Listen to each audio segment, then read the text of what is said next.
Bonjour à vous, chers parents jardiniers. Ici Karine Trudel pour Savez-vous planter des choux? Aujourd'hui, dans la capsule, nous allons voir le contenu des boîtes à émotions.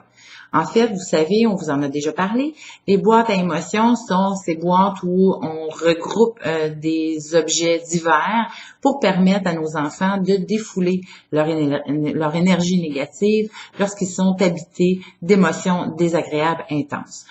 Alors, pour constituer cette boîte à émotions, vous pouvez vous procurer toutes sortes d'objets et je vous en suggère quelques-uns aujourd'hui dans cette capsule.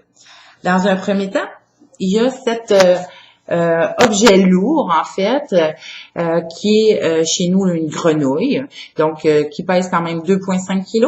Donc, c'est un poids intéressant pour permettre de se rassurer, de se calmer. Il peut être posé sur les cuisses de l'enfant au moment où il est habité d'émotions désagréables intenses. Ça procurera déjà un certain soulagement.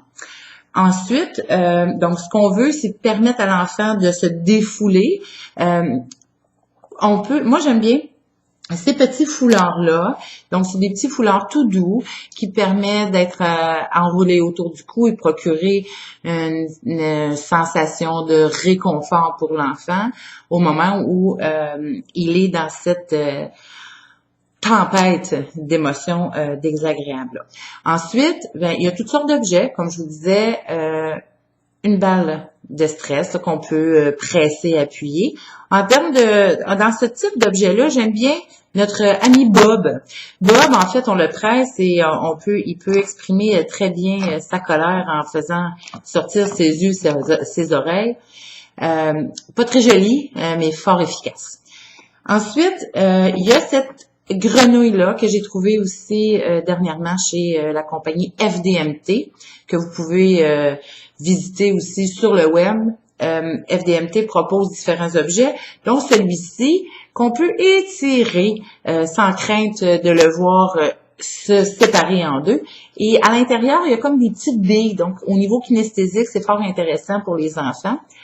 Dans le même ordre d'idée, il y a cette boule-là qui est devenue tout aplatie, mais qui est aussi constituée de petites billes à l'intérieur qu'on peut aussi étirer l'objet pour se défouler. On peut le lancer. Donc, ça permet toujours dans le même objectif de défouler la colère.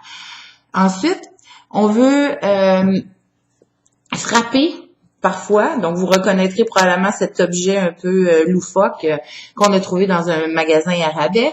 C'est un siphon à toilette, mais sauf que avec cet accordéon-là, ça absorbe vraiment les coups. Donc, c'est fort intéressant pour un enfant qui veut frapper, peut frapper sans se blesser lui-même. Donc, objet fort intéressant. Et en même temps, très rigolo.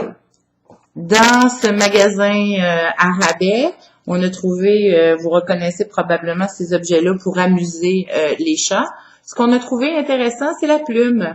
Donc, pour permettre à l'enfant d'apprendre à respirer profondément et à expirer longuement. Donc, on peut tenir la baguette comme ça et souffler sur la plume en inspirant et en expirant, en tentant de tenir la plume le plus loin de soi, le plus longtemps possible. Des grosses colères, vous reconnaîtrez aussi enragé comme un chien, là. Donc, un chien qui veut pas lâcher son os. Il y a ces nœuds-là qui sont disponibles aussi dans les magasins à rabais. Donc, que l'on peut tordre à s'en faire mal, presque. Donc, et c'est très résistant, vous comprendrez. Pour permettre aussi aux enfants de se créer un monde bien à eux,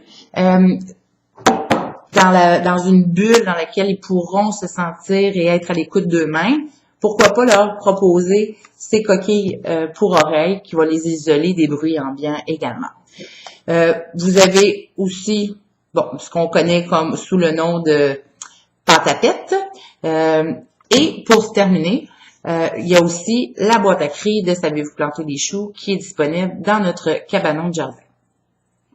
Pourquoi pas décorer votre coin émotion avec les affiches Dompter ma colère qui expliquent aux enfants sur 4 affiches différentes le processus de réduction de la colère et également comment on la questionne cette colère-là, comment on peut la défouler, mais aussi comment ils peuvent faire pour s'affirmer de façon constructive. Alors voilà, c'est tout pour cette chronique. À bientôt!